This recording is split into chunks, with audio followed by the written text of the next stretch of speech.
Question number 9। Question number 9 बोलता है if Q के कोऑर्डिनेट्स दिए हमें is equi distance from P के कोऑर्डिनेट्स दिए एंड आर।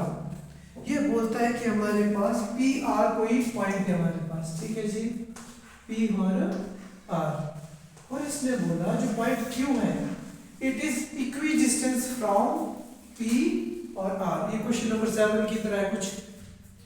इसने बोला कि Q जो है P और क्या बोलते हैं Q जो है Q ये ना Q इज इक्वी डिस्टेंस, हाँ ये Q पॉइंट जो है वो P के भी इक्वी डिस्टेंस है और R के भी इक्वी डिस्टेंस है। इसका मतलब ये क्या बोल रहा है हमें, ये बोलता है कि PQ और QR के आपस में इक्वल है। इसने पहले बता दिया, ठीक है जी। फिर बोल क्या रहा है हमें, ये बोलता है find the value of x। तो P के कोऑर्डिनेट्स इसने हमें दिए हैं 5, -3, R के कोऑर्डिनेट्स के बच्चों इसमें x, 6 और Q के कोऑर्डिनेट्स दिए इसमें 0, 1। समझ में आया, पता लगा, ठीक है ना। तो अब इसका मतलब क्या हुआ, अब इसने मुझे बोला है कि भाई PQ किसके बराबर है, QR के बराबर। मैं क्या करूँगा, सबसे पहले PQ की वैल्यू को निकालूंगा, उसके बाद QR की वैल्यू को निकालूंगा। और जो PQ की वैल्यू तो आ जाएगी हमारे पास, QR की value in terms of x आएगी। इसको हम सॉल्व करेंगे, x की वैल्यू आ गई, क्वेश्चन फिनिश। बट उसके बाद बोलता है also find the distance QR and PR। उसके बाद बोलता है आपने QR और PR की वैल्यू को भी फाइंड करना है। वैसे तो हम PQ और QR तो निकाल चुके हैं, बट अगेन हम इसकी वैल्यू को फाइंड करेंगे। आई बात समझ में, सागर भैया समझ में आई? तो ठीक है जी, तो हम थोड़ा इसको फास्ट करते हैं। तो मैं लिखता हूँ given consider 2 points P and Q whose coordinates are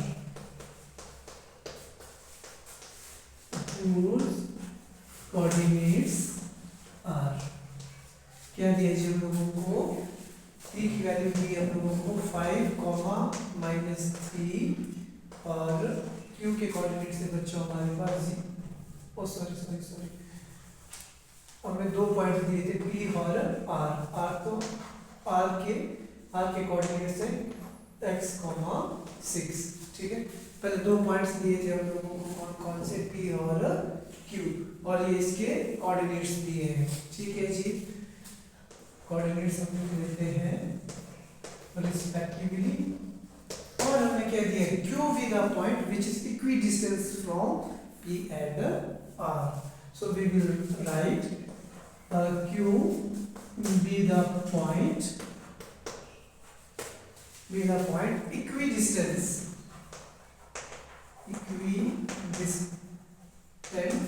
from P and R। मैंने बोला Q एक पॉइंट है मेरे पास जो क्या है, P और R के इक्वी डिस्टेंस है। समझ में आया आप लोगों को? Therefore we can say, इसने हमें बोला है PQ और QR के बच्चों आपस में इक्वल है, ठीक है। तो सबसे पहले मैं क्या करूँगा, PQ की वैल्यू को फाइंड आउट करूँगा। तो ध्यान से देखिए, जब हमें PQ की वैल्यू को निकालना है तो हम क्या निकाल देंगे, x1 y1, और इसको हम बोल देंगे x2 y2। पता लग रहा है ना, ठीक है जी। तो x2 की वैल्यू कितनी है जी हमारे पास, 0 - 5 की पावर 2, पता लगा ना, x2 - x1, y2 कितना है, 1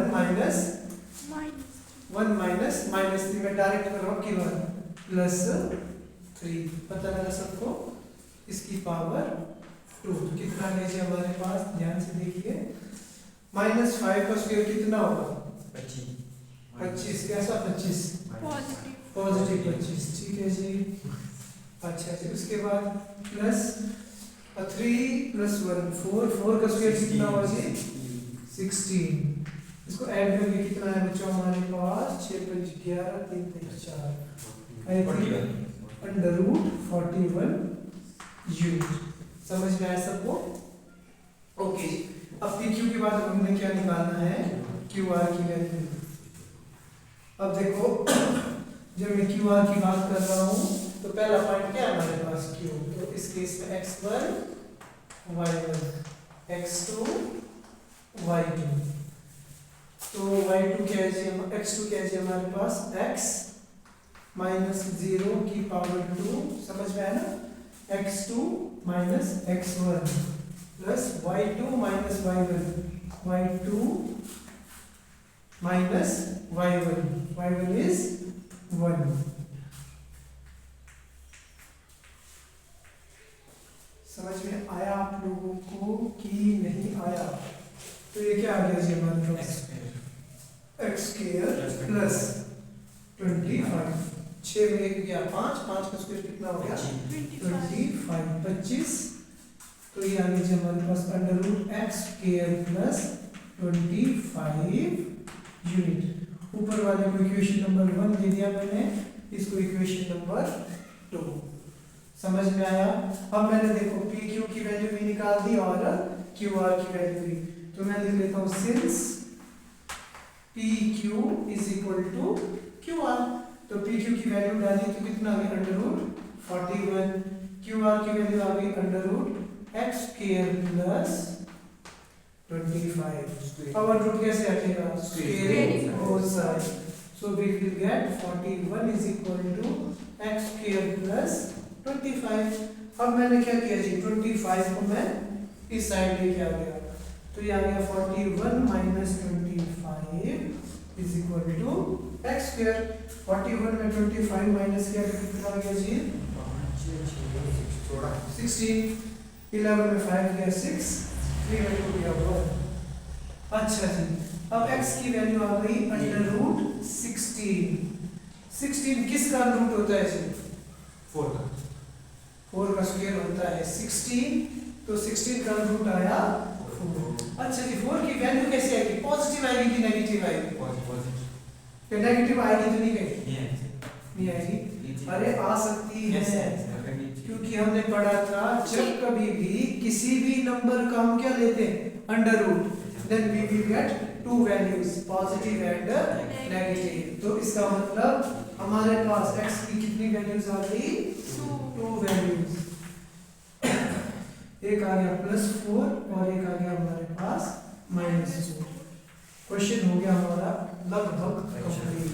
पहला पार्ट हो गया कंप्लीट। इसने बोला था x की वैल्यू को फाइंड कीजिए, ये हम लोगों ने कर दिया। अब दूसरा इसने बोला आपने क्या करना है, PQ और QR की वैल्यू को फाइंड कीजिए। अब PQ की वैल्यू तो चेंज होने वाली नहीं है। क्यों नहीं होने वाली, क्योंकि यहाँ पे हम लोगों को x से कुछ लेना देना ही नहीं है। PQ की वैल्यू तो रहेगी वही। तो मैं लिख लेता हूँ when x is equal to 4। और मैं दो केसेस है मेरे पास, ठीक है। जब x की वैल्यू 4 है तब हमारे पास PQ की वैल्यू क्या है, 4 ही है, ठीक है जी। 4 PQ की वैल्यू, सॉरी PQ की वैल्यू थी अंडर रूट 41, ठीक है। PQ में कोई चीज नहीं आया था जी हमारे पास। अब हम निकालेंगे QR। अब QR की वैल्यू देखो ध्यान से, QR में क्या था x स्क्वायर प्लस 25।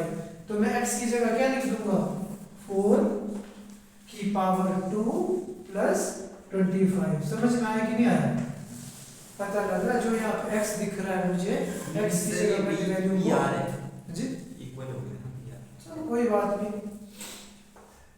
तो इक्वल ही आना चाहिए ना, क्योंकि आपने क्या बोला है, आपको बोला है q इज इक्विडिस्टेंस। तो कितना आ गया जी, अगर इक्वल नहीं आया तब फंस गए, तब तो गड़बड़ हो गई। 4 का स्क्वायर आ गया हमारे पास 16 plus 25 that is under root 41 unit. तो इसका मतलब क्या हुआ, लगभग हमारा क्वेश्चन क्या है, ठीक है, हमने प्रूफ कर दिया। बस प्रूफ करने को बोला नहीं, ऐसा हो सकता है कि ये क्वेश्चन बोले कि प्रूफ करो, मतलब ये बोलेगा वैसे तो गिवन है ये, बट ये बोलेगा क्या आप इसको प्रूफ भी कर सकते हो, तो आप हो सकते ऐसे कर सकते, ठीक है ना। बट वो ऐसा आएगा नहीं आप लोगों को क्वेश्चन, क्योंकि ये क्वेश्चन तभी पॉसिबल है जब वो देगा। कि ये इक्वी डिस्टेंस तक तो हम इक्वेट करेंगे इसको, है ना। या ऐसा हो सकता है कि भाई क्या हो जाए, x की वैल्यू भी दी हो इसमें, ठीक है, और ये बोलेगा prove that q is equi distance. तो आप क्या करोगे, pq की वैल्यू निकालोगे पहले डिस्टेंस फार्मूला की हेल्प से, उसके बाद qr की वैल्यू, अगर दोनों इक्वल आ जाती है तो आप बोलोगे ये क्या है, इक्वी डिस्टेंस। समझ में सबको, ठीक है जी। अब हमें क्या करना है अगला, व्हेन जब हमारे पास x की वैल्यू क्या है -4 है। अगेन फर्क कुछ नहीं पड़ने वाला, क्यों, क्योंकि जो x है हमारे पास वो क्या स्क्वायर में हिसाब आएगा वही, ठीक है। तो मैं लिख देता हूँ pq की वैल्यू में कोई फर्क नहीं पड़ना चाहिए हमारे पास, और qr की वैल्यू थी -x² प्लस 25, तो कितना आ गया 16 plus 25, answer is again √41 used. That's it. Question finish. सबको समझ में आया कि नहीं आया? Yes, sir.